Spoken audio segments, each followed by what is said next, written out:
Good morning and welcome to the XM.com weekly market update. And with me again is Peter McGuire, the CEO of XM. Good morning, Peter. Good morning, Andrew. Election day. Wow, I've been up since about 4:30. Oh, you're keen. Yeah, well, I think it's just it's a very important day for the West. Yeah, it certainly is. And very important for the East. If a new person is sitting in there in the West, That's he's right. cause havoc for the East. Yeah, for sure. So we'll obviously don't know any of those results just yet. No. We'll keep an eye on that over the next 24 hours. But we'll look at these markets. Australia first, RBA yesterday, no change to the interest rates, which was expected. Yeah. They're still talking pretty tough as to keeping those rates pretty much where they are for an extended period of time. Absolutely. They say it's pretty much baked in for a cut in May, but as you know, that can roll further out. And that Melbourne Institute number there, that's the green line, that really is one that needs to be considered from really any investor, because they're saying it's around 4%, which it shows on there. That's the inflation number. And that could probably stay there, if not move up over the next matter of months. So I agree with you. There's no Christmas present as far as a cut. No. And maybe a Christmas present for 25. Maybe, we'll see.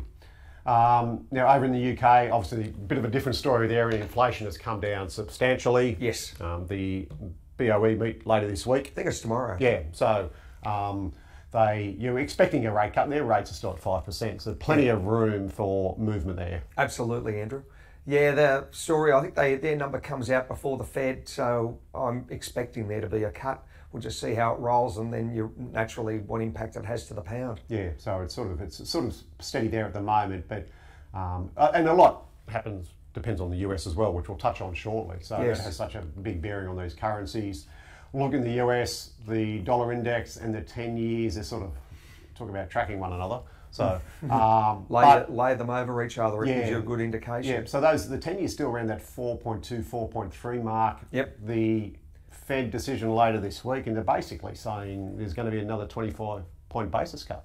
Yeah, it's pretty much baked in the sense of, nearly 100% probability, and that's what the traders are all saying. And it's about 20 to 25% probability of a December cut. So that's how we're looking. And US dollar index has come under some pressure. It's back at 103.50.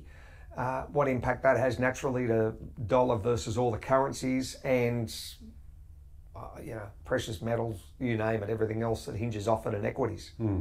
Yeah, so it's sort of plenty going on with the election and the interest rates, and obviously we're still in the midst of earnings season, which has been, you would sort of say, not fantastic, but it's been reasonable again. Yes. And it has been a bit of a mixed bag. There has Certainly. some companies that have clearly outperformed and others which have not. No, that's true. So I think there's probably a little bit of uncertainty in that US economy, but to be fair, it is still holding up reasonably well. Well, it was a big night overnight. I mean, you were up 1.5%. I'm looking at the numbers there, 1.42 for the Nasdaq, 1.2 for the S&P. You don't argue with those on an election evening. Yeah, and some of these big tech companies, once again, some pretty solid results. Yeah, impressive numbers, aren't they? Incredible. Wow. Yeah. So Fed rate, obviously we talked about that. Looking at, we'll look at that rate cut or expected rate cut later this week. Yep.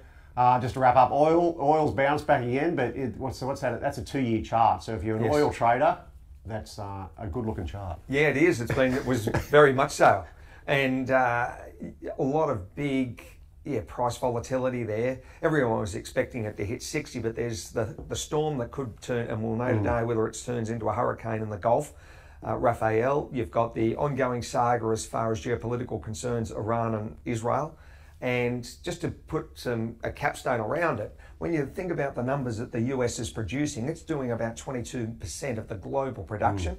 The next after that, you would have thought it'd be the other way around, Saudi Arabia, but they're doing 11%.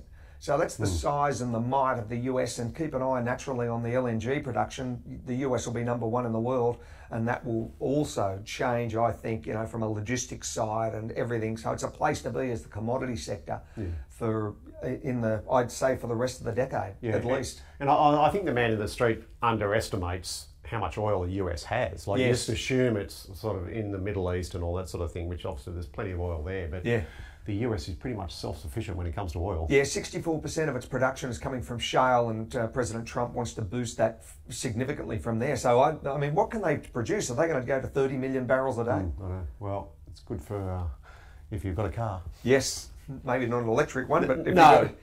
you've got the old that dinosaur, petrol. Yep, I think you're right. But plenty going on. So what we'll do, we'll keep an eye. Obviously, we'll know the election result in a day or two. Yep. And obviously these interest rate announcements coming out later in the week as well. Yeah.